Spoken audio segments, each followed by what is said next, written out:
그날은 손자 민준이의 6번째 생일이었다. 집은 사람들로 가득 찼고 아이들은 거실을 뛰어다니며 웃음소리를 터뜨리고 있었다.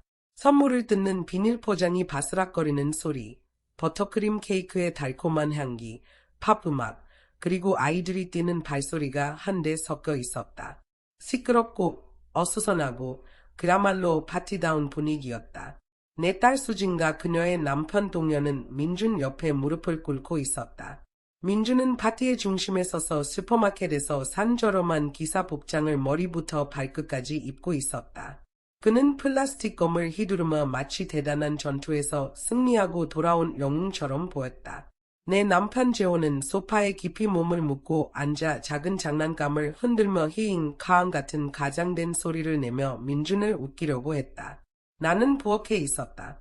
가스레인지에서는 증기가 피어오르고 나는 토요일 밤의 웨이트리스처럼 이리저리 움직이며 채소를 썰고 볶고 오븐을 확인하고 있었다.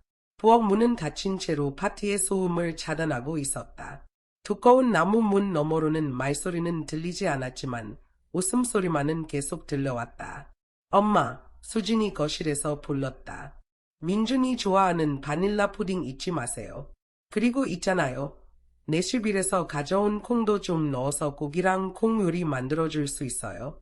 아, 그리고 닭고기 파이도요. 엄마가 만드는 게 식당보다 훨씬 맛있잖아요. 나는 희미하게 미소 지었지만 대답하지 않았다. 그 미소는 자세히 보지 않으면 진짜처럼 보이는 공허한 미소였다. 그들이 말한 요리는 하나같이 시간의 준비가 필요한 것들이었다. 고기를 재우고 천천히 굽고 반죽을 직접 만드는 일까지. 이건 단순한 식사가 아니라 인내심을 시험하는 일이었다. 나는 한숨을 쉬고 손을 닦고 문으로 걸어가 외쳤다. 재호씨, 여기 일이 너무 많아요. 이 고기 좀 씻어줄래요? 웃음소리는 멈추지 않았고 대답도 없었다. 나는 더 크게 불렀지만 여전히 아무런 반응이 없었다. 기다리다가 결국 포기했다. 소매를 걷어붙이고 다시 도마 앞으로 돌아가 일을 시작했다. 3시간이 지난 후 부엌은 전쟁터처럼 보였다. 기름이 바닥에 튀었고 더러운 냄비가 싱크대에 쌓였으며 내 손은 끝없는 채소 썰기로 빨갛게 부어올랐다. 심지어 허리도 제대로 펴지지 않았다. 하지만 모두를 식탁으로 부르기 전에 나는 잠시 숨을 고르고 앞치마를 매만지고 미소를 연습했다. 나에게도 작은 흥분거리가 있었기 때문이다.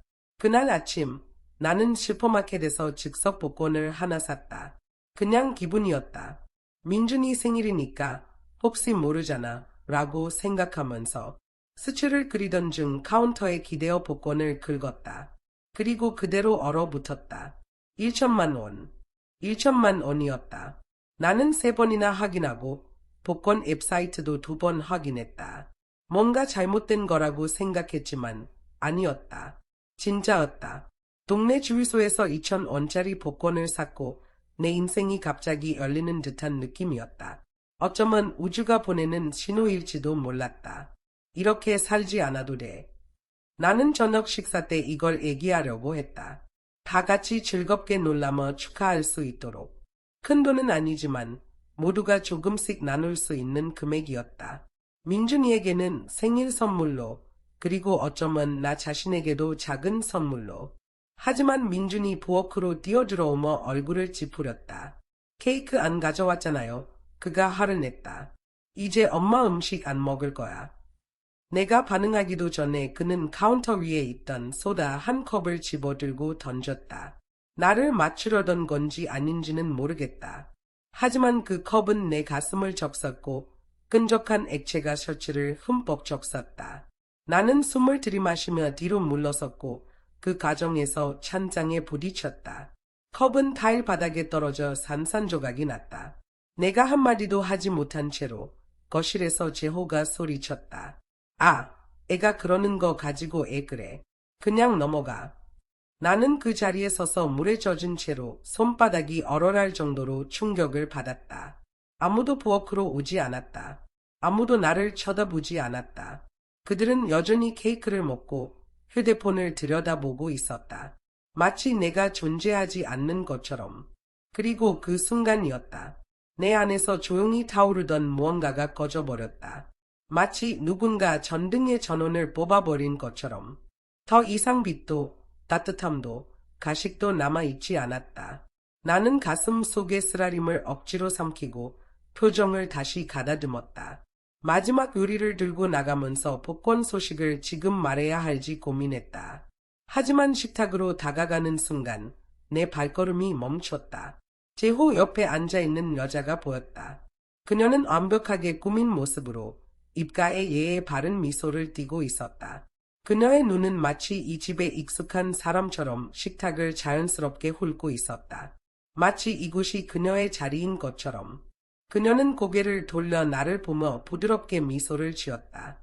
안녕하세요, 혜진 씨.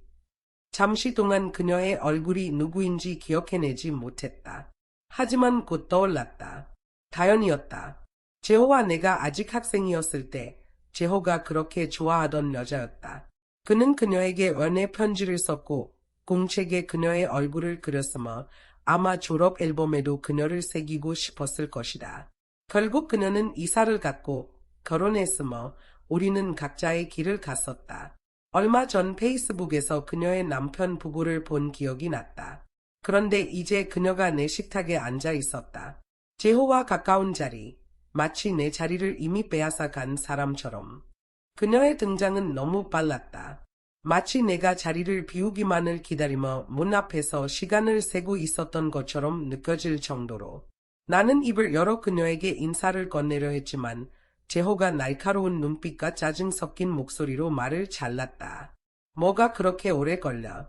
사람들이 배고파 죽겠어. 대체 부엌에서 뭘 하고 있었던 거야? 그의 말은 마치 뺨을 때리는 것 같았다. 인사도 걱정도 아니었다. 단지 나를 꾸짖는 말투였다. 내가 지난 3시간 동안 땀을 흘리며 요리한 모든 것은 그저 귀찮은 일로 치부되는 듯했다. 그리고 그는 다연을 향해 갈비 한 조각을 조심스럽게 그녀의 접시에 놓으며 미소를 지었다. 몇 년 동안 한 번도 본 적 없는 그런 미소였다. 이거 한번 먹어봐요. 다연씨, 혜진이는 뭐 대단한 건 못하지만 요리 하나는 잘하니까요. 그 순간 나는 내 삶의 다른 버전으로 옮겨진 것 같았다. 내가 내 집에서 애부인이 된 것 같은 느낌. 아무 말도 하기 전에 민준이 갑자기 일어나 소리쳤다. 할머니가 부엌에서 몰래 음식 먹고 있었어요. 그래서 내가 배고픈 거예요. 수진이 웃으며 끼어들었다. 정말이야. 내가 그걸 어떻게 알았어, 민준아. 민준은 뺨을 불룩하게 부풀리며 자랑스럽게 말했다. 내가 봤어요. 할머니가 혼자 먹고 나한테는 안 줬어요. 내 손가락이 테이블복 끝에서 약간 떨렸다. 콩 요리는 몇 시간 동안 천천히 익혔고 파이는 손으로 접어 신선하게 구워냈으며 푸딩은 적절한 온도에서 식혀야 했다. 나는 하루 종일 한 입도 먹지 못했지만 그들에게 나는 그저 몰래 음식을 먹고 가족과 어울리지 않는 이기적인 사람이었다. 더 아팠던 것은 그 비난이 아니었다. 거짓말이었다. 민준이 그들의 웃음을 얻기 위해, 그들의 인정을 받기 위해 이야기를 지어내고 있었다. 나는 목에 걸린 울음을 억누르고 부드럽게 말했다. 민준아, 할머니는 음식을 몰래 먹지 않았단다. 그건 사실이 아니야. 할머니는 부엌에서 몇 가지 요리를 끝내지 못해서 계속 준비하고 있었던 거야. 제호가 갑자기 손으로 식탁을 쾅 치고 의자를 밀치며 일어섰다. 진짜 지금 이러는 거야. 6살짜리 애한테 싸움이라도 걸 거야.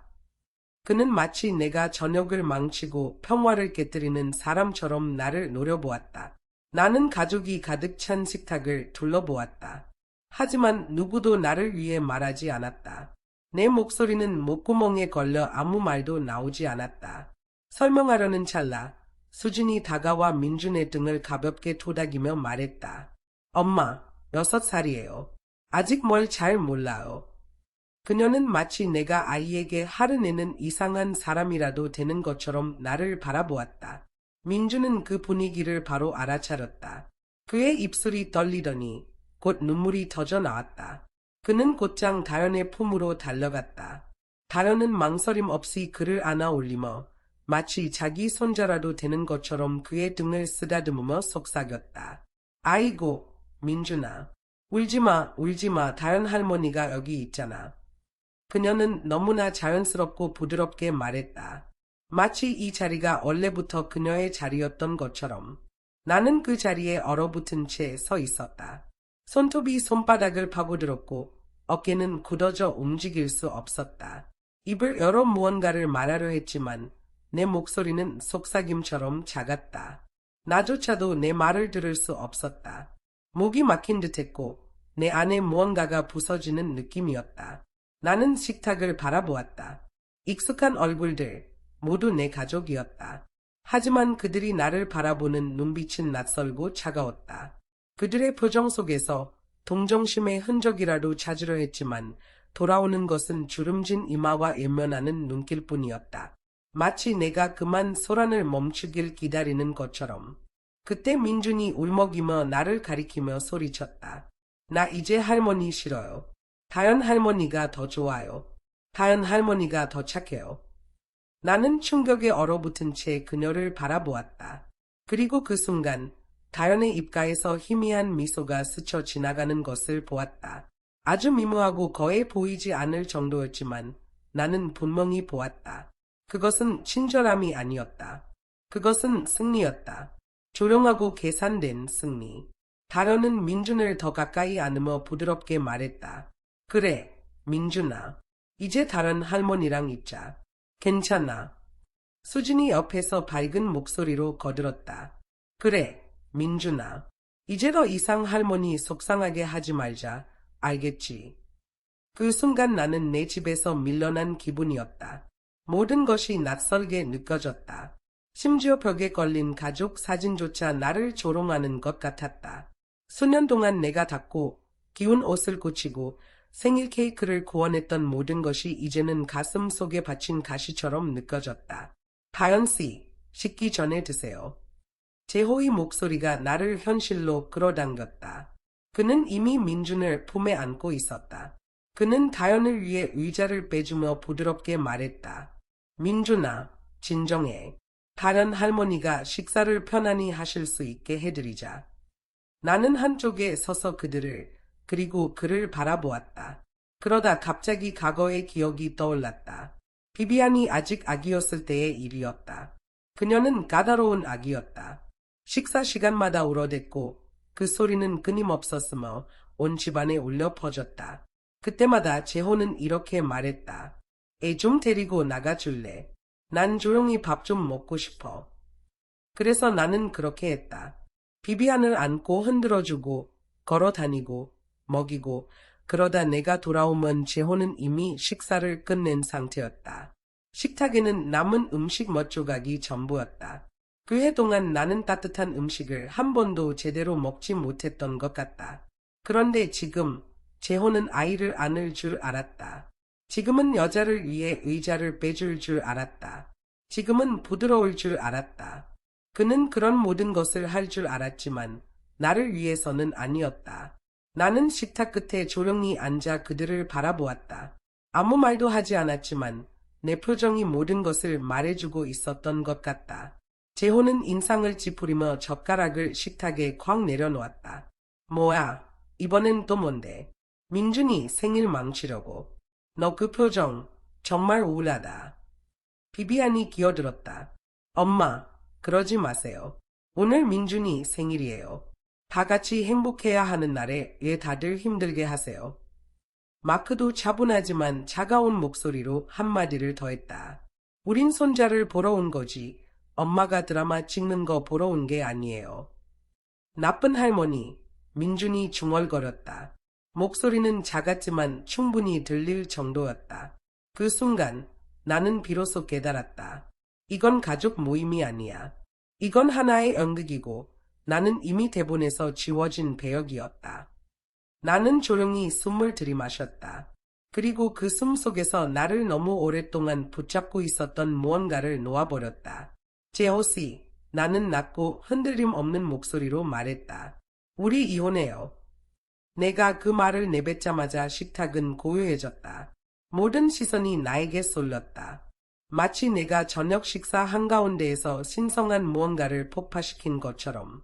재호는 처음에 비웃으며 의자에 기대앉았다. 혜진아, 당신 67이야. 아직도 20대라도 되는 줄 알아? 그는 잠시 말을 멈추더니 입꼬리를 비틀며 냉소적으로 말했다. 그런 말 해도 걱정 마. 사람들은 비웃을 거야. 이 나이에 이혼한다고 누가 신경이나 쓰겠어. 나는 그를 바라보았다. 그의 손은 다연의 허벅지 위에 자연스럽게 놓여 있었다. 마치 그 자리가 원래 그의 자리였던 것처럼. 그는 내가 그걸 보고 있다는 사실조차 깨닫지 못했다. 나는 깊게 숨을 들이마시고 차분히 말했다. 당신들이 부끄럽지 않다면 나도 부끄러울 게 없어요. 그의 표정이 딱딱하게 굳었다. 그는 의자에서 벌떡 일어나며 소리를 질렀다. 의자가 나무 바닥 위에서 끼익 소리를 내며 경보음처럼 울렸다. 드라마 그만 찍어. 민준이 생일이잖아. 여기서 싸우고 싶지 않아. 이걸 막장 드라마로 만들지 마. 나는 건조한 웃음을 내뱉었다. 작고, 지친, 그리고 아무런 감정도 담기지 않은 웃음이었다.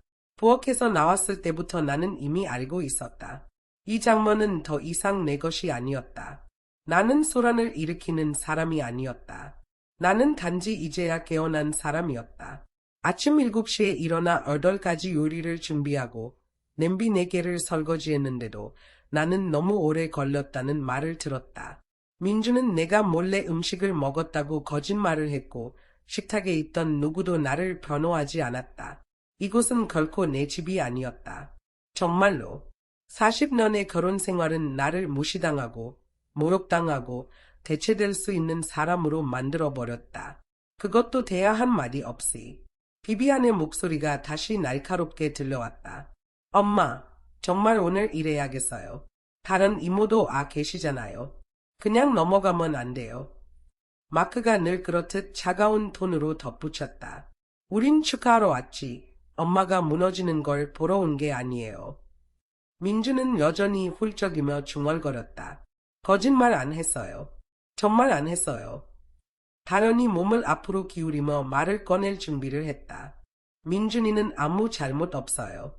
참 착한 아이잖아요. 나는 자리에서 일어섰다. 내 손은 내가 알아차리기도 전에 꽉 쥐어져 있었다. 팔이 식탁 가장자리에 닿으며 접시들이 흔들렸고 몇몇은 바닥에 떨어져 산산조각이 났다. 그 소리는 방 안을 가르며 경보음처럼 울려 퍼졌다. 나는 숨을 참으며 가슴 속에서 타오르는 열기를 억누르고 이번에는 더 큰 목소리로 말했다. 얘 항상 나야. 내가 요리하고 내가 청소하고 내가 너희들 휴가까지 계획하는데 너희는 여전히 내가 하는 모든 걸 짓밟고 있어. 나는 오늘 하루 종일 한 입도 먹지 못했어. 그러니까 이제 너희도 못 먹을 거야. 민준의 얼굴은 창백해졌고 그는 곧바로 다연의 품으로 뛰어들었다. 비비안과 마크는 얼어붙은 채 나를 바라보았다. 마치 처음으로 나를 보는 것처럼. 어쩌면 그랬을지도 모른다. 나는 그들에게 이 모습을 보여준 적이 없었으니까. 나는 언제나 보이지 않는 사람이었다. 언제나 상냥한 얼굴을 하고 절대 아니요 라고 말하지 않는 사람이었다. 나는 제호를 향해 돌아섰다. 내 목소리는 흔들림 없이 분명했다. 잘 들어. 제호씨, 농담 아니에요. 나 끝났어요. 이혼하고 싶어요. 그는 꼼짝도 하지 않았다. 턱은 굳게 다물어져 있었고 입술은 알게 일자로 펴졌다. 이를 갈며 낮게 으르렁거렸다. 대체 뭐가 문제야? 진정 좀 해. 너 때문에 저녁이 엉망이 됐잖아. 그러더니 부서진 접시를 가리키며 말했다. 치워. 나는 움직이지 않았다. 내 척추는 마치 강철로 만들어진 것처럼 굳게 펴져 있었다. 아니요. 너희도 손발이 있잖아. 항상 내가 해야 하죠. 지금부터는 난 끝났어요. 방 안의 긴장은 더욱 팽팽해졌다. 마치 금방이라도 끊어질 것 같은 줄처럼. 나는 몸을 돌려 현관문 쪽으로 걸어갔다. 손가락이 문 손잡이를 스치려는 순간 뒤에서 빠르게 다가오는 발소리가 들렸다. 그리고 작은 할머니, 가지 마세요. 절박한 목소리가 들려왔다. 본능적으로 몸을 돌리자 민준이 다연이 건네준 반쯤 채워진 뜨거운 초콜릿 머그잔을 들고 나에게 달려오고 있었다. 그는 너무 빨리 뛰었고 발이 러그에 걸렸다. 컵이 그의 손에서 흔들리더니 뜨거운 음료가 앞으로 지어 올랐다. 끓는 듯한 초콜릿이 내 가슴 위로 쏟아졌고 옷 속으로 스며들어 피부를 뜨겁게 찔렀다. 나는 숨을 들이마시며 비명을 삼켰고 중심을 잃고 현관문 근처의 바닥에 세게 넘어졌다. 2초 동안 방 안은 숨을 멈춘 듯 조용했다. 그러다 민준이 얼어붙은 채 갑자기 울음을 터뜨렸다. 그 울음소리는 날카롭고 길청을 찢는 듯했다. 아직 통증에서 벗어나지도 못했는데 민준이 흐느끼며 외쳤다. 나쁜 할머니. 나 할머니 못 보내. 할머니가 이제 나를 안 사랑해. 머그자는 내 발치에 멈춰섰고 초콜릿은 여전히 바닥으로 스며들고 있었다. 내 가슴은 젖어 있었고 셔츠는 끈적하고 불편하게 내 피부에 달라붙어 있었다. 굴욕감이 밀려왔다. 나는 바닥을 짚고 일어서려고 했지만 손이 민준의 다리를 스치자 그는 놀라 뒤로 넘어졌다. 그가 바닥에 주저앉아 더 크게 울기 시작하자 비비안이 황급히 달려와 민준을 일으켜 세웠다. 그녀는 나를 내려다보며 날카로운 눈빛을 던졌다. 그 눈빛은 마치 뺨을 때리는 듯했다. 엄마, 애가 아직 어린데 이게 다 필요했어요. 식탁도 뒤엎고 이제 애까지 놀라 넘어지게 만들었잖아요. 나는 믿을 수 없다는 듯 눈을 깜빡였다. 그녀는 내가 다쳤는지 묻지도 않았다. 대신 나를 비난하고 있었다. 정말로 민준이가 일부러 음료를 던졌다고 생각해요. 엄마가 화내고 뛰쳐나가니까 애가 당황해서 그런 거잖아요. 뭘 기대했어요? 나는 그녀를 바라보았다. 가슴이 답답했지만 아무 말도 나오지 않았다. 그때 다연이 다가와 민준 옆에 무릎을 꿇고 부드럽게 말했다. 괜찮아, 민준아. 우리 옷 갈아입자.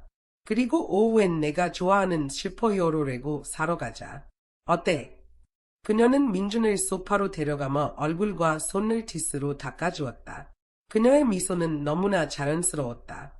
마치 오랜 연습 끝에 완성된 연기처럼. 완벽한 새할머니 역할을 위한 오디션이라도 보는 것 같았다. 그리고 나는 그저 바닥에 앉아 있었다. 젖은 옷을 입은 채로 떨리는 손을 내려다보며 이 가족 사진 속에서 버려진 소품처럼 느껴졌다. 고통은 더 이상 피부에 있지 않았다. 그것은 내가 깨달은 사실 속에 있었다. 이 집, 이 식탁, 이 방, 이 사람들. 그 어디에도 내 자리는 없었다. 나는 천천히 일어섰다. 손가락은 여전히 떨리고 있었지만 목소리는 차분했다. 너무 차분해서 오히려 섬뜩할 정도였다. 알겠어요. 내가 말했다. 사실 이 모든 일이 있기 전에 이미 결정을 내렸어요. 재호가 날카롭게 고개를 돌렸다. 그의 얼굴에는 초조함과 짜증이 가득했다. 혜진, 제정신이야. 애 앞에서 이런 말을 하다니. 대체 뭘 하자는 거야? 비비안, 마크, 그리고 다연은 한쪽에 서 있었다. 충격을 받은 것도 아니고 놀란 것도 아니었다. 그저 불편하고 짜증이 난 표정이었다. 내가 술을 망치고 있다는 듯이. 다연은 얼굴을 찡그리며 말했다. 혜진 씨, 민준 할머니인 건 알지만 너무 예민하게 받아들이지 마세요. 민준이는 6살이에요. 아직 잘 모르는 나이라고요. 나는 그들을 둘러보았다. 바닥에 깨진 머그잔, 식탁 위에 남겨진 차가운 음식들, 그리고 나를 바라보는 그들의 눈빛. 그리고 몇 년 만에 처음으로 무감각한 마음속을 날카롭게 가르는 무언가가 느껴졌다. 내가 사과해야 하나요? 나는 차분한 목소리로 물었다. 무엇에 대해요? 또 한 번 의리사 역할을 하며 입 다물고 참지 않은 것에 대해. 아니면 이 가족이 얼마나 냉정해졌는지 드디어 깨달은 것에 대해요. 나는 소리를 지르지 않았다. 하지만 내 말 한마디 한마디는 돌처럼 무겁게 떨어졌다. 당신들은 이걸 가족이라고 생각하겠지만 사실은 나를 이 가족에서 오래전에 지워버렸잖아요. 그리고 나는 다연을 똑바로 바라보았다. 며칠 전에 남편 장례식이 있었죠. 그런데 지금은 내 식탁 맨 앞자리에 앉아 마치 원래부터 이 자리가 당신 자리였던 것처럼 내 손자를 안고 있네요. 당신이 부끄럽지 않다면 내가 대신 부끄러워할게요. 다연의 미소가 흔들렸다. 그녀는 무언가 대답하려고 입을 열었지만 재호가 그녀의 팔을 잡아 막았다. 나는 기다리지 않았다. 계단 쪽으로 걸어가며 말했다. 옷 갈아입고 올게요. 곧 우버가 저를 데리러 올 겁니다. 그리고 계단을 오르며 뒤돌아보지 않고 덧붙였다. 이 집 마음껏 즐기세요. 난 끝이에요. 재호의 얼굴은 즉시 어두워졌다. 마치 무언가가 그의 안에서 불타오르기 시작한 것처럼. 그는 벌떡 일어서더니 와인잔을 식탁 위에 쾅 내려놓았다. 유리잔이 깨지는 소리와 함께 붉은 와인이 하얀 식탁 위로 튀어올랐다. 와인은 점점 번지며 깊고 환한 얼룩이 되었다. 대체 누굴 망신 주려고 이러는 거야? 그는 이를 악물며 낮고 분노에 찬 목소리로 말했다. 다현한테 그런 말 할 자격이 있다고 생각해. 다현은 민준이 생일을 위해 온 거지. 내 감정 쓰레기통이 되려고 온 게 아니야. 그는 천천히 한 걸음씩 내 쪽으로 다가왔다. 그의 눈은 오랜 시간 억눌려왔던 분노로 불타오르고 있었다. 이제는 그 분노가 폭발 직전까지 치닫고 있었다. 지금 당장 다현한테 사과해. 그의 손이 천천히 기계적으로 들렸다. 마치 그의 것이 아닌 것처럼 스스로 결정을 내리는 손처럼 보였다. 그 손이 나를 향해 내려오려는 순간 나는 움직이지 않았다. 피하지도 않았다.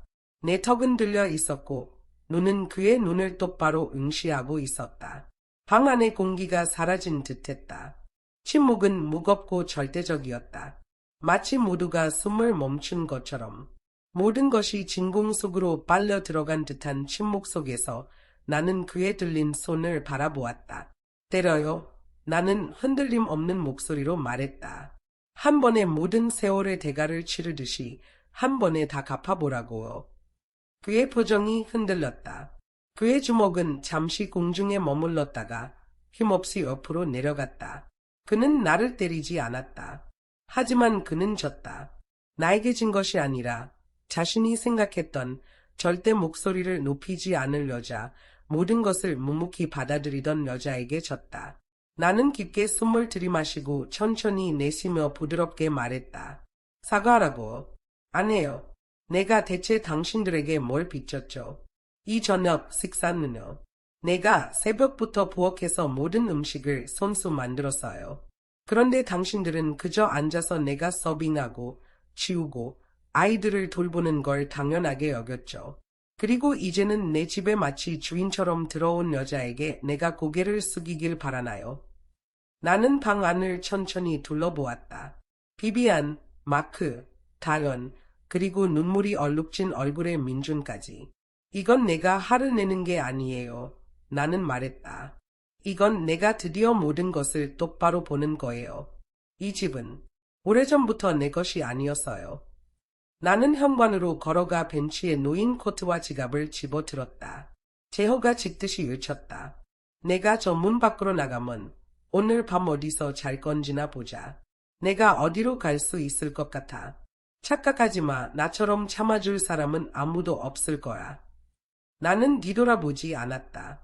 내 목소리는 차갑고 단호했다. 맞아요. 당신은 정말 관대했죠. 내 집에서 내 음식을 먹는 다른 여자를 참아줬고 내 손자가 그 여자를 할머니라고 부르는 것도 참아줬으니. 내 손이 문 손잡이를 감싸고 문을 열었다. 저녁 바람이 날카롭고 시원하게 밀려들어왔다. 마치 세례를 받는 듯한 기분이었다. 재호의 목소리가 뒤에서 따라왔다. 크고 가장되게 마치 무대 위에서 잃어버린 자리를 되찾으려는 배우처럼. 가봐. 가족도 없고 갈 곳도 없으니 얼마나 버티나 보자. 내가 기어들어올 때까지 얼마나 걸릴지 보자고. 나는 단 한 번만 그를 돌아보았다. 내 눈은 차분했다. 그럴 필요 없어요. 난 다시는 돌아오지 않을 거니까요. 문이 딸깍 소리를 내며 닫혔다.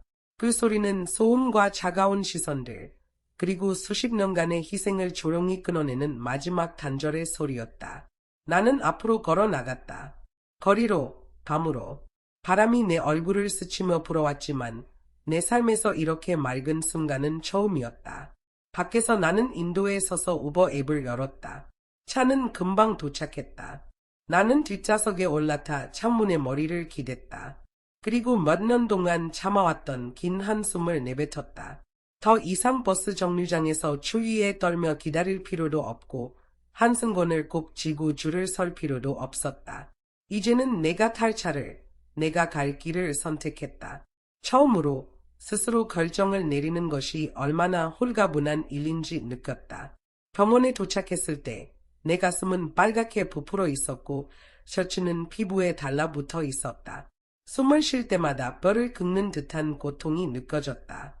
의사는 30대쯤 되어 보이는 차분하고 실용적인 분위기의 여성이었다. 그녀는 내 상태를 한 번 보고는 얼굴을 찌푸렸다. 뜨거운 액체에 심하게 화상을 입으셨네요. 보호자에게 연락드릴까요? 나는 앓고 지친 미소를 억지로 지었다. 괜찮아요. 혼자 살아요. 그녀는 뭔가 더 말하고 싶어 보였지만 대신 고개를 끄덕이며 치료 도구를 준비했다. 나는 진찰대에 누워 그녀가 상처를 소독하는 것을 지켜보았다. 알코올이 생살에 닿자 날카로운 숨을 들이마셨다. 하지만 그 고통은 내 안에 깊이 묻혀있던 무언가를 끌어내는 듯했다. 오래되고 무겁고 묻혀있던 것들. 에어컨 바람이 거즈 위로 스치며 따갑고 시원한 감각을 동시에 전했다. 그리고 오랜만에 나는 무언가가 치유되고 있음을 느꼈다. 단지 피부가 아니라 더 조용하고 더 깊숙한 어딘가가. 30분 후 나는 병원을 나와 황금빛 저녁 하늘 아래로 걸어 나왔다.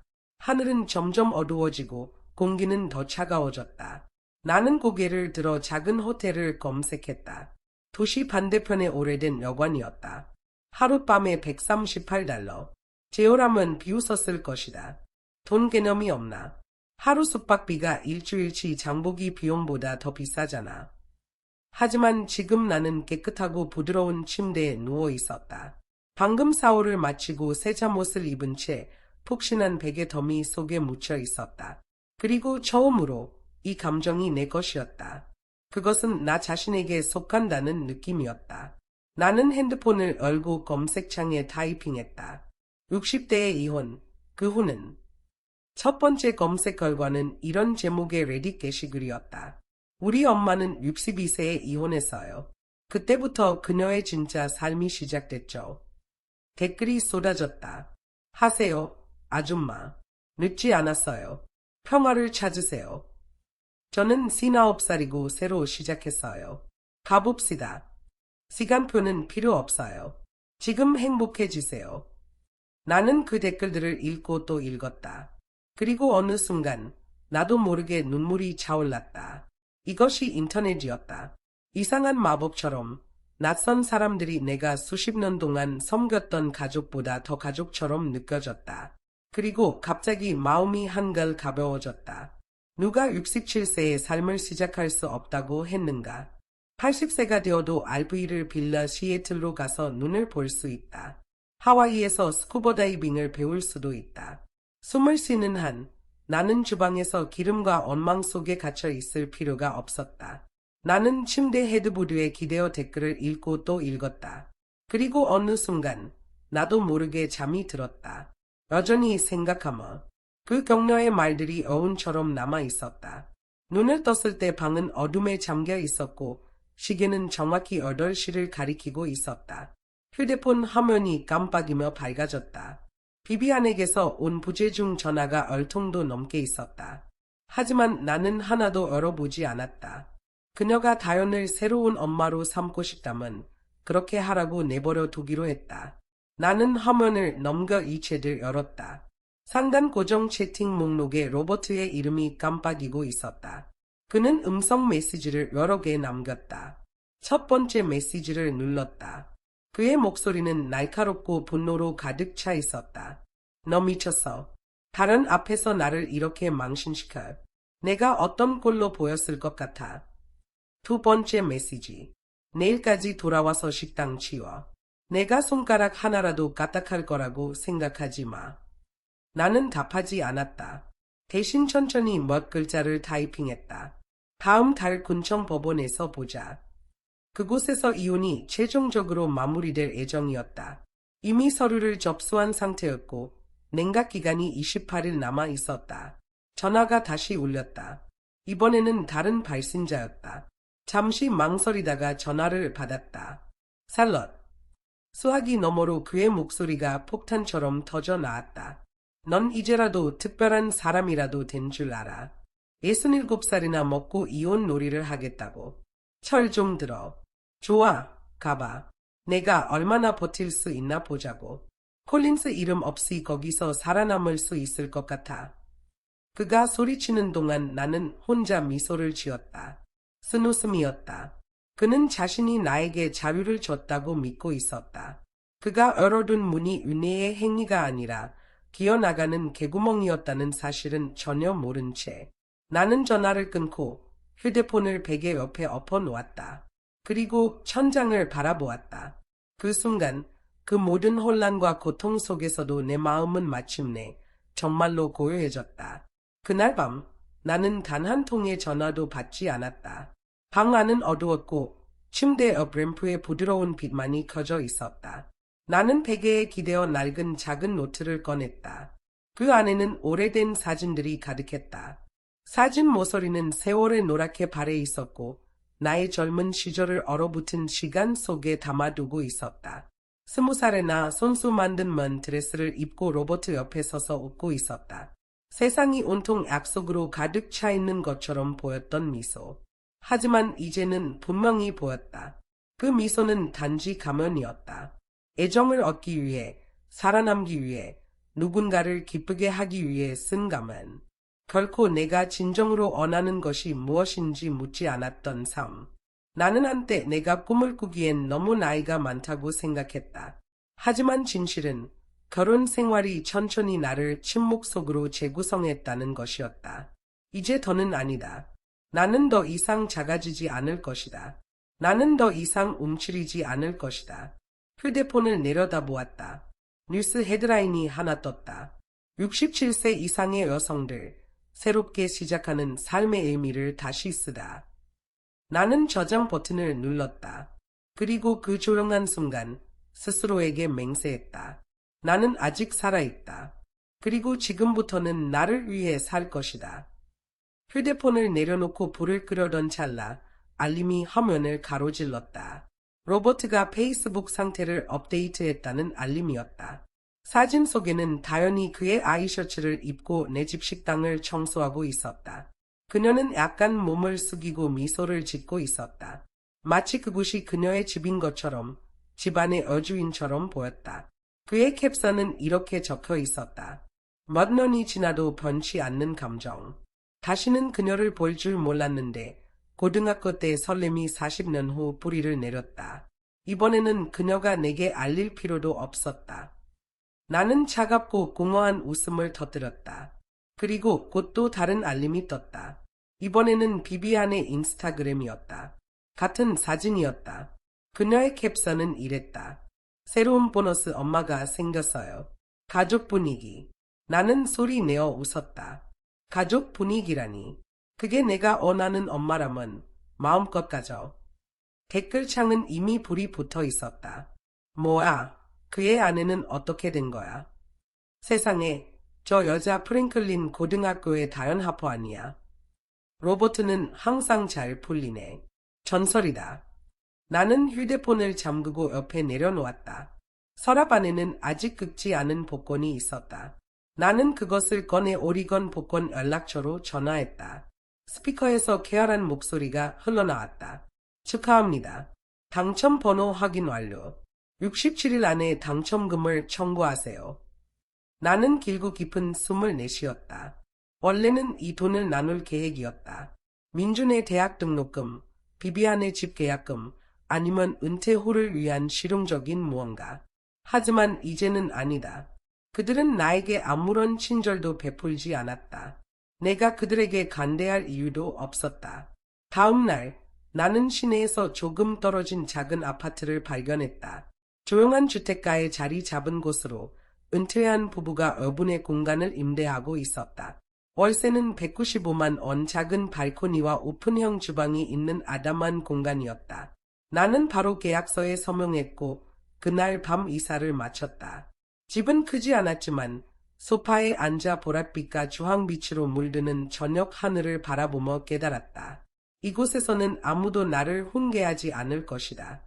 아무도 소리를 지르지 않을 것이다. 아무도 나를 투명인간처럼 대하지 않을 것이다. 처음으로 모든 것이 내 이름으로 되어 있었다. 케이블 요금 청구서, 장보기 카드, 심지어 새로 만든 유튜브 계정까지. 나는 짧은 동영상들을 스크롤하며 나와 같은 사람들을 보았다. 은퇴 후 새롭게 태어난 사람들. 혼자 RV를 몰고 국립공원을 여행하는 여성. 알래스카 툰드라에서 오로라를 촬영하는 70세 여성. 키오스에서 스쿠버 다이빙을 배우는 사람. 뉴멕시코 사막의 석양을 스케치하는 사람. 내 심장이 빠르게 뛰기 시작했다. 갈 거야. 나는 속삭였다. 그곳들을 보러 갈 거야. 하지만 이번에는 누군가를 위해 따라가는 게 아니야. 이번엔 이 여정이 나만의 것이었다. 로버트와 다련은 순식간에 인터넷에서 화제가 되었다. 다련이 그의 셔츠를 입고 내 부엌 바닥을 닦으며 미소 짓는 사진은 마치 그녀가 줄곧 그 집의 여주인이었던 것처럼 보였다. 그 사진은 페이스북과 틱톡을 통해 빠르게 퍼져나갔다. 로버트의 캡션에서 시작되었다. 몇 년이 지나도 변치 않는 감정. 난 그녀를 영원히 잃은 줄 알았어. 몇 시간 만에 이 사진은 시니어들을 위한 페이스북 그룹 세컨드 찬스지에 다시 게시되었다. 오디오 러브 스토리 채널에서는 이 사진을 느린 동영상으로 편집하며 부드러운 피아노 음악을 배경으로 올렸다. 좋아요와 댓글이 물밀듯이 쏟아졌다. 진정한 사랑은 항상 승리해요. 그녀 정말 67세 맞아요. 우리 엄마도 같은 나이인데 아직 사랑 이야기를 기다리고 있어요. 희망을 주네요. 늦었지만 그는 드디어 영원한 반려자를 찾았네요. 나는 작은 월세 아파트의 소파 끝에 앉아 휴대폰을 바라보았다. 그 모든 진심 어린 축복의 말들이 날카로운 칼처럼 가슴 깊은 곳을 찔렀다. 같은 자리를 반복해서 찌르는 듯했다. 넌 절대 주인공이 아니었어. 그때도, 지금도. 보이지 않는 합창단이 그렇게 속삭이는 것 같았다. 나는 자리에서 일어나 거울 앞으로 갔다. 거울 속의 여자는 눈가에 주름이 있고 머리카락에는 은빛 가닥이 섞여 있었다. 하지만 나는 움츠러들지 않았다. 그녀는 부서진 모습이 아니었다. 피곤해 보였지만 낯설지는 않았다. 이 얼굴은 실패한 아내의 얼굴이 아니었다. 이 얼굴은 40년 동안 가족을 지탱해왔고 결국 가구처럼 버려진 사람의 얼굴이었다. 몇 개의 메시지가 비비안에게서 왔다. 엄마, 빨리 안 돌아오면 다련이 진짜 아빠를 뺏어버릴 거라. 노아는 벌써 그녀를 좋아해. 그녀는 다련의 얼굴을 합성한 웃긴 밈까지 보냈다. 하지만 나는 웃지 않았다. 그것은 농담이라기보다는 경고처럼 느껴졌다. 승자는 이미 무대 위에 있어. 내가 못 본 것뿐이야. 나는 답하지 않았다. 몇 년 동안 내가 이혼 이야기를 꺼낼 때마다 그들은 이렇게 말했다. 애들 때문에 조금만 더 참아. 그래서 나는 반평생을 기다렸다. 이제 내가 마침내 이혼을 요구하자 그들은 이렇게 말했다. 내 나이에 그러면 창피해질 거야. 그들이 두려워했던 것은 내가 불행해지는 것이 아니었다. 그들은 내가 더 이상 나 자신을 희생하지 않을까 봐 두려웠던 것이다. 나는 다시 소파에 앉아 노트북을 열었다. 검색창에 이렇게 쳤다. 67세 여성의 새 출발. 이혼 후 나를 찾는 법, 가족에게 상처받았을 때 다시 세우는 법? 하모니 기사들로 가득 찼다. 70세에 떠나고 뒤돌아보지 않았다. 은퇴 후 이혼, 내 인생 최고의 결정. 그가 떠난 후 내가 목적을 찾은 방법. 나는 하나씩 클릭하며 천천히 읽었다. 그리고 저장 버튼을 눌렀다. 스크롤을 내리며 무언가 내 안에서 피어오르기 시작했다. 처음에는 작고 희미한 목소리였지만 분명했다. 아마 나도 할 말이 있을 거야. 아마 이제 내 이야기를 할 때가 된 것 같아. 아무도 포스팅하지 않았던 부분. 해시태그로 무기지 않았던 부분. 오직 나만의 이야기. 로버트와 다련은 공식적으로 유명해졌다. 다련이 그의 셔츠를 입고 내 부엌 바닥을 닦으며 마치 늘 그곳에 속했던 것처럼 보이는 그 사진은 단지 시작일 뿐이었다. 지역 방송국에서 그들에게 스틸카트 이트이라는 토크쇼에 출연하라고 초대했다. 이 쇼는 늦은 나이에 사랑을 찾은 커플들을 조명하는 따뜻한 코너였다. 매 에피소드마다 은발의 커플들이 예상치 못한 순간에 사랑을 발견한 이야기를 나누었다. 그 방송이 방영되던 날, 나는 TV를 켰다. 방송은 막 시작되고 있었다. 로버트는 네이비 블루 슈트를 입고 머리를 스타일링 젤로 단정히 빗어 넘겼다. 얼굴의 주름은 파운데이션으로 부드럽게 감춰져 있었다. 그 옆에는 다연히 부드러운 라벤더 색스에 더해 진주 귀걸이를 착용하고 있었다. 그녀의 표정은 온화했고 미소는 단정했다. 마치 그녀가 이 순간을 위해 평생을 연습해온 것 같았다. 진행자는 환한 미소로 말했다. 오늘 밤의 게스트는 아주 특별한 커플입니다. 어린 시절 첫사랑이었던 두 분이 50년 만에 다시 만나셨습니다. 그리고 이제는 67세의 사랑을 찾으셨죠.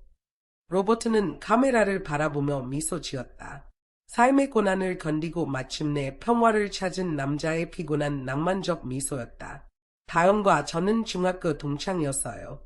그때 그녀에게 반했지만 저는 수줍음이 많았고 집안 규율이 엄격해서 아무 말도 못했죠. 그녀가 입었던 꽃무늬 드레스가 아직도 어제 일처럼 기억나요. 그는 다연을 돌아보며 그녀의 손을 조심스럽게 잡았다. 그녀는 저보다 용감했어요. 그녀가 저를 찾아냈고 이 모든 것을 가능하게 했죠. 진행자의 눈이 반짝였다. 그럼 그 긴 세월 동안 결혼은 안 하셨던 건가요? 로버트는 잠시 머뭇거리더니 겸손한 척하는 작은 웃음을 지었다. 사실 결혼은 했었어요. 부모님이 강요해서 이루어진 관계였죠. 그럭저럭 지냈지만 솔직히 아이들이 아니었다면 진작 떠났을 거예요. 내 가슴이 조여왔다. 그 한가로운 문장 하나로 수십 년의 공유된 삶이 식사와 출산, 청구서와 논쟁, 비비안을 키우고 노아의 입을 닦아주던 모든 순간이 지워져 버렸다. 나는 더 이상 한 사람이 아니었다. 단지 이야기의 장치일 뿐이었다. 차가운, 원치 않는 대체 아내였다. 두 번째 기회의 동화. 24시간 만에 방송은 온라인에서 폭발적인 반응을 일으켰다. 틱톡 편집 영상들은 55년 만에 다시 만난 그들, 내 심장이 감당 못해 67세인데도 난 그녀와 결혼할 거야. 이게 바로 정원처럼 가꾼 사랑의 모습이야 같은 제목으로 트렌딩 페이지에 올랐다. 하지만 내가 방송을 제대로 소화하기도 전에 내 휴대폰은 멈추지 않고 울려댔다. 알고 보니 나도 바이럴이 되었던 것이다. 내가 직접 나서서 이야기한 것도 아니고 웃고 있는 남자 뒤에 숨겨진 침묵 속의 여자로 주목받은 것도 아니었다. 누군가 오래된 보안 카메라 영상을 찾아냈기 때문이었다. 몇 년 전 내가 한식료품점에서 잘못된 가격표를 두고 계산원과 언쟁을 벌이던 영상이었다. 그들은 그 영상을 틱톡과 유튜브 쇼츠에 편집해 올렸다. 제목은 이랬다. 로버트의 첫 번째 아내를 소개합니다. 마트에서 난리치는 카렌. 영상은 애곡되고 픽셀화되어 있었고 내 목소리는 압축된 탓에 날카롭고 짧게 끊겼다. 내 얼굴은 분노로 붉게 물들어 있었고 말하는 도중에 얼어붙은 모습이었다. 자막은 잔인했다. 아, 이래서 이혼했구나. 로버트가 그냥 돈 거였다고 했던 게 이해돼. 그가 무슨 뜻인지 알겠어. 우리 엄마가 세금 보고할 때보다 더 화가 나 있네. 아무도 애 60대 여성이 몇 푼 안 되는 돈을 두고 다투었는지 묻지 않았다. 아무도 그녀가 평생 가족을 위해 한 푼도 허투루 쓰지 않으려 노력했는지 궁금해하지 않았다. 그리고 로버트는 그는 황혼의 인생이라는 이름으로 동영상 채널을 개설했다. 첫 번째 영상에서 그는 앞치마를 두르고 수프를 저으며 등장했다. 다연은 그의 옆에서 채소를 썰고 있었다. 부드러운 재즈 음악이 배경으로 깔렸고 영상의 제목은 여러분이 사랑하는 은발의 커플과 함께하는 점심이었다. 부엌은 내 것이었다. 내 조리대, 내 냄비들, 그리고 내가 만든 콩스튜 레시피였다. 댓글에는 찬양과 숭배가 넘쳐났다. 그녀 정말 부드럽고 온화해 보여요. 진심으로 그를 사랑하는 게 느껴져요. 할아버지는 정말 아인처럼 나이 드시네요. 67세라니 믿을 수 없어요. 눈물 나요. 진정한 사랑은 두 번째 기회를 얻는군요. 몇몇 목소리가 흘러들어왔다. 그 사람, 아내랑 자식들 있지 않았어. 손주도 키우고 있었잖아. 이혼하기 전에. 하지만 그런 댓글들은 곧 파스텔 하트와 삽사인 커플 골즈 태그 물결 속에 묻혀버렸다. 나는 월세 아파트의 식탁에 앉아 그들의 영상을 세 번째로 보고 있었다. 눈물은 흘리지 않았지만 마치 끓는 물이 다시 한 번 가슴에 쏟아진 것처럼 뜨거웠다. 그들은 사랑을 조명과 필터, 배경음악으로 포장하고 있었다. 그리고 나는 이름조차 없었다. 그저 그 여자일 뿐이었다. 미소 짓는 남자 뒤에 살았던 희미한 그림자.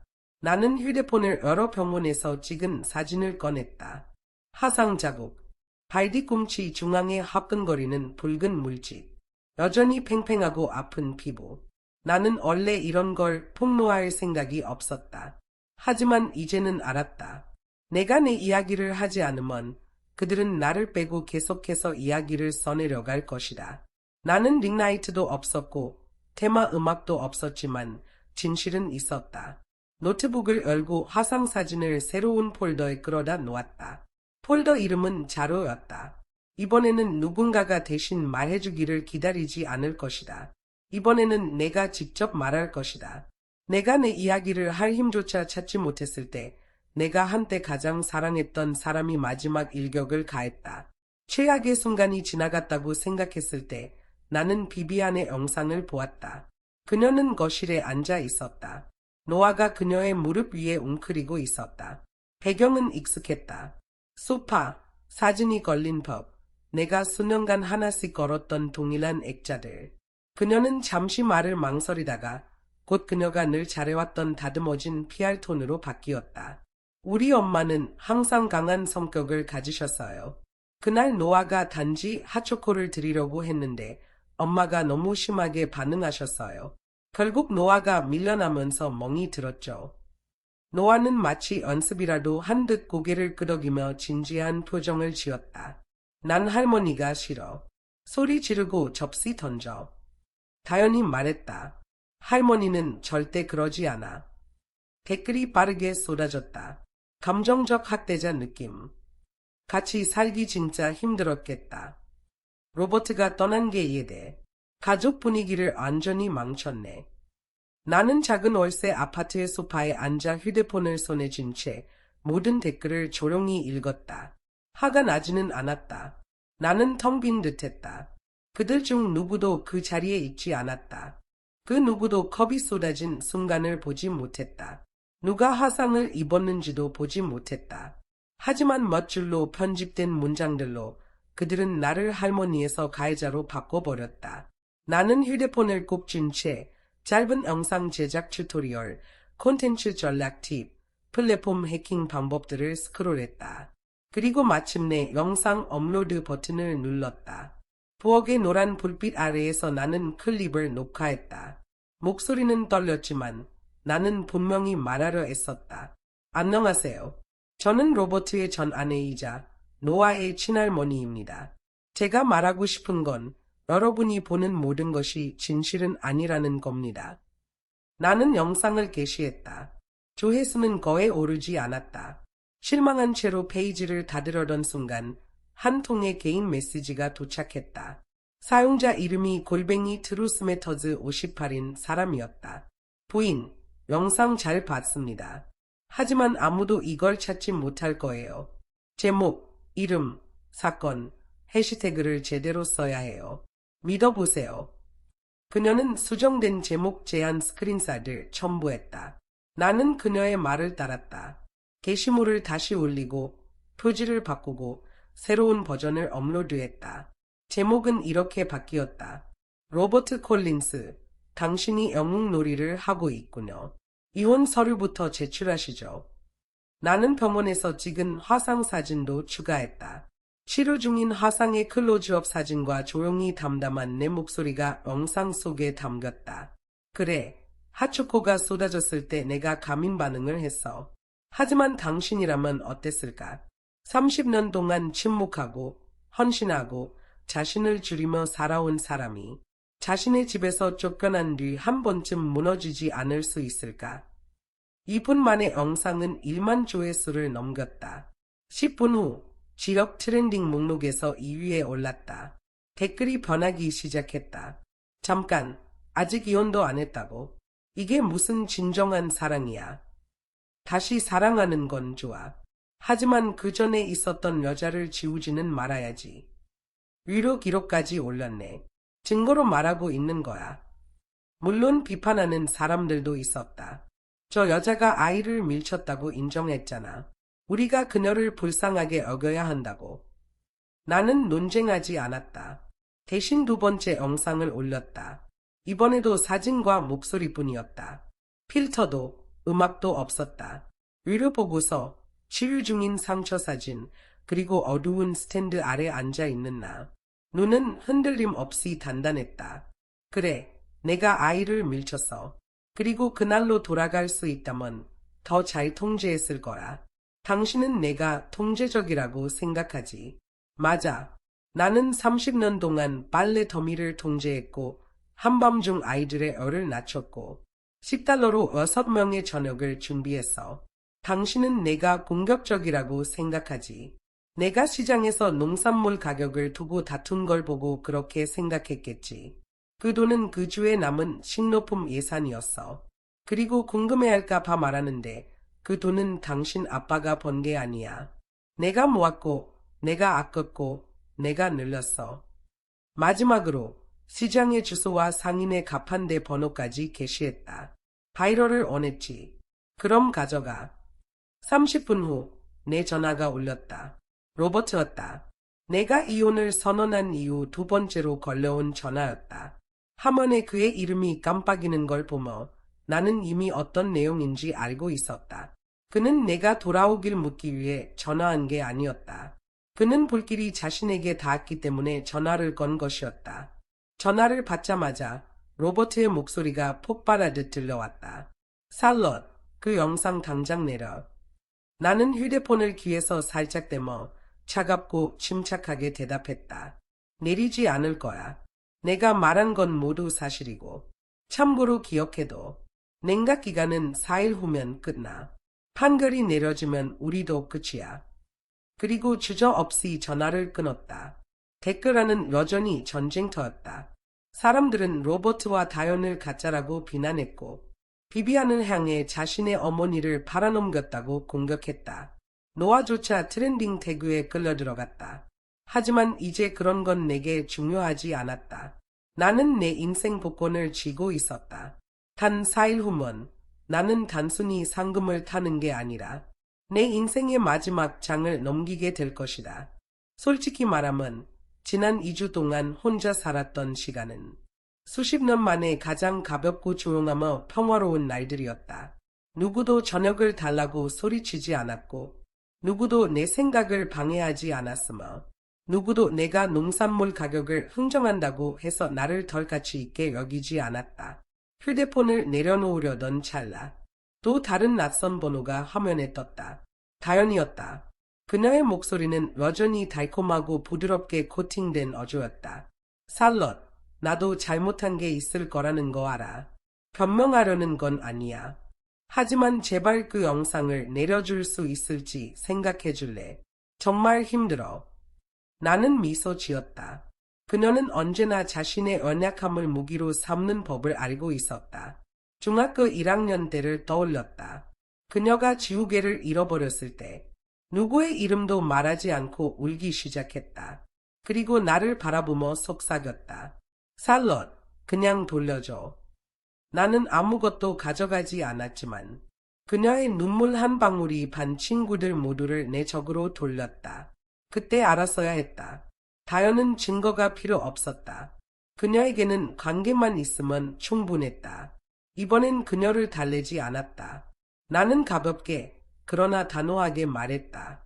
영상은 그대로 둘 거야. 내가 그 역할을 선택했으니 이제는 그 평가를 감당하며 살아야지. 며칠 후 로버트와 다연은 계정을 삭제했다.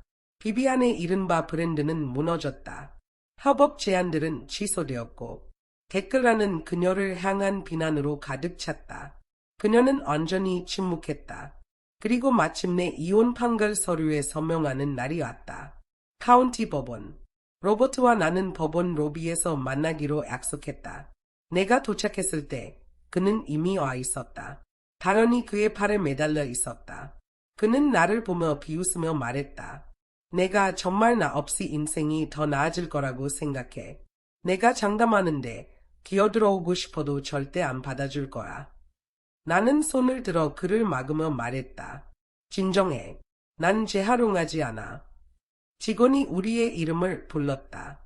우리는 사무실로 들어가 법원 직원의 감시 아래 서류에 서명했다. 모든 절차가 끝났다. 직원이 고개를 들어 말했다. 공식 판결문은 다음 주에 두 분께 우편으로 발송될 겁니다. 받으시면 민사 상태가 공식적으로 업데이트됩니다. 나는 고개를 끄덕였다. 40년 동안 나를 붙잡고 있던 보이지 않는 끈이 마침내 끊어졌다. 사무실을 나서는 순간 나는 로버트와 다연이 한쪽에 서 있는 모습을 보았다. 다연이 초조하게 속삭였다. 우리 서류 언제쯤 받을까? 혼인신고 일정 잡아야 하지 않을까? 로버트는 그녀의 손을 부드럽게 토닥이며 말했다. 고지야, 조금만 더 기다려, 자기. 그러면 공식적으로 끝날 거야. 그가 말하는 동안 그는 뒤를 돌아보며 내가 듣고 있는지 확인했다. 이혼 판결문의 잉크가 채 마르기도 전에 그들은 이미 다음 막을 준비하고 있었다. 그토록 열정적이고 그토록 자랑스러워 보였다. 출구 쪽으로 걸어가다 말고 나는 가볍게 한마디 던졌다. 너무 서두르지 마. 조금만 기다리면 내 예전 자리를 차지하게 될 테니까. 다연의 얼굴이 창백해졌다. 로버트의 표정에서도 더 이상 여유가 보이지 않았다. 다연은 무언가 대꾸하려 입을 열었지만 아무 말도 하지 못했다. 아마 공공장소라는 점 때문이었을지도 모르고 아니면 내가 이렇게 침착할 줄 몰랐던 것일지도 모른다. 로버트는 낮게 중얼거렸다. 무시해. 저 여자는 항상 가장된 드라마를 만들어내는 사람이야. 난 인생을 수로 만드는 사람들은 정말 싫어. 나는 눈을 굴리며 그를 지나쳐 걸어갔다. 머릿속에는 단 하나의 생각만이 맴돌았다. 남자들은 나이가 몇이든 결국 자기중심적일 뿐이다. 그리고 솔직히 말하면 그들 중 누구도 그렇게 대단하지 않다. 너는 특별하지 않아. 이 문장은 내가 인터넷에서 본 것이었다. 아직 배울 것도 살아갈 것도 너무나 많았다. 법원을 나서며 휴대폰을 열었다. 내 최근 영상 중 하나에 달린 댓글이 눈에 들어왔다. 이 나이에 새 출발을 한다고. 정말 존경스러워. 나는 희미하게 미소 지으며 스스로에게 속삭였다. 나도 그래. 이혼 판결문을 받은 다음 날 아침 나는 기차표를 예약하고 오리건 포틀랜드에 있는 복권 사무소로 향했다. 암트랙 창가에 앉아 세상을 바라보았다. 다리, 강, 마을들이 마치 나만을 위한 축가 무대처럼 스쳐 지나갔다. 처음으로 뼛속 깊이 느꼈다. 세상은 부엌과 빨래방보다 훨씬 더 크다는 것을. 포틀랜드의 하늘은 몇 년 동안 보지 못했던 푸른 빛을 띠고 있었다. 건물들은 더 높았고 인도는 더 깨끗했으며 사람들은 빠르게 움직이며 목적이 가득 차 있었다. 무심코 내 머리를 만졌다. 작은 마을 출신처럼 보일까 봐 갑자기 의식이 되었다. 그러나 곧 미소를 지었다. 이제는 따라잡을 수 있는 여유가 생겼으니까. 사무소에서 나는 수표에 서명하고 세금 설명을 들었으며 지역TV 인터뷰에도 동의했다. 카메라 앞에서 나는 새로 산 울코트를 입고 있었고 그동안 힘겹게 얻어낸 침착감으로 말했다. 당첨금의 일부를 여성쉼터에 기부하고 싶습니다. 이 도시에 여전히 갇힌 듯한 기분으로 살아가는 여성들이 많습니다. 저처럼 그들에게도 탈출구가 있다는 것을 알리고 싶습니다. 그 자리에서 나는 세이프헤이번 위민즈 네트워크에 10만 달러짜리 수표를 작성했다. 방송이 나간 후 새로 만든 내 소셜미디어 계정으로 사람들이 몰려들었다. 이 여자가 진짜 승자다. 이혼하고 복권에 당첨되고 그 돈을 다시 기부하다니. 전설이다. 이게 진정한 여성의 힘이다. 제발 팟캐스트 시작해 주세요. 당신의 결혼 이야기를 듣기 위해 무릎을 꿇겠습니다. 행운을 빕니다. 할머니, 머리 색깔과 코트 링크 좀 알려주세요. 그들은 옳았다. 내게는 아직 해야 할 일이 많았다. 첫 번째는 새로운 머리였다. 다운타운 미용실에 예약을 잡았다. 내 스타일리스트 노라는 50대의 은발 라티나 여성이었고 감염성이 강한 웃음과 대담한 빨간 매니큐어를 가지고 있었다. 그녀는 내 소금과 후추처럼 섞인 머리카락을 손가락으로 훑으며 물었다. 새로운 스타일로 갈 준비됐어요. 나는 거울 속 내 모습을 바라보며 대답했다. AC 브라운으로요. 약간의 강택을 더해서 새로운 인생을 시작하는 여자의 모습으로 보이고 싶어요. 예전에는 가장 싼 염색약을 찾아서 회색 머리를 가리기 위해 반복적으로 사용했다. 그가 너 정말 늙어 보인다라고 말하지 않게 하려고. 예전에는 $50 넘는 옷을 한 번도 사지 않았다. 로버트가 비웃으며 말했기 때문이다. 내 나이에 무슨 색깔로 뭘 증명하려고 하는 거야. 그러나 그날 오후 나는 다운타운 버버리 부티크로 들어섰다. 아무도 눈을 굴리지 않았고 아무도 그게 정말 필요해 라고 묻지 않았다. 나는 손끝으로 만져본 가장 비싼 트렌치코트를 골랐다. 판매원이 미소 지으며 그것을 깔끔하게 가방에 넣어주었다. 처음이신가요? 나는 미소 지으며 대답했다. 처음으로 나 자신을 위해 산 거예요. 나는 마침내 자신을 선택한 여자를 위해 $5,000를 썼다. 그 후 몇 주 동안 나는 인생의 새로운 열쇠를 찾은 듯한 기분이었다. 이 열쇠는 내가 존재조차 몰랐던 문들을 열어주었다. 지하철 타는 법을 배웠고 암트랙을 프로처럼 이용하는 법도 배웠다. 첫 비행기를 타기 전에는 공항 터미널 지도를 집착적으로 검색하며 혹시 잘못된 줄에 설까봐, 잘못된 비행기를 탈까봐, 다른 사람들에게 민폐를 끼칠까봐 걱정했다. 하지만 역시 지나친 걱정이었다. 탑승구에서 젊은 항공사 직원이 나를 올려다보며 눈을 반짝였다. 부인, 온라인에서 당신 이야기를 봤어요. 지금 정말 최고의 삶을 살고 계시길 바랍니다. 나는 따뜻하고 단단한 미소를 지었다. 처음으로 깨달았다. 이제 내가 내딛는 모든 발걸음이 내 이야기의 한 줄이었다는 것을. 나는 TV에서만 보던 곳들을 방문했다. 엘로스톤의 온천은 하늘에서 쏟아진 물감처럼 반짝였고 알래스카의 오로라는 필터가 아니었다. 그것은 진짜였다. 키오스트의 바닷바람이 내 얼굴을 스쳤을 때 나는 마침내 깨달았다. 67살은 늦은 게 아니었다. 완벽한 타이밍이었다. 나는 여행 사진을 공유하기 위해 인스타그램 계정을 만들었다. 사진마다 내가 할 수 있는 최선의 영어로 캡션을 달았다. 내 기쁨을 한 프레임씩 되찾아가며 여행을 마친 후 나는 호숫가 마을에 아늑한 침실 2개짜리 집을 샀다. 공기가 맑았다.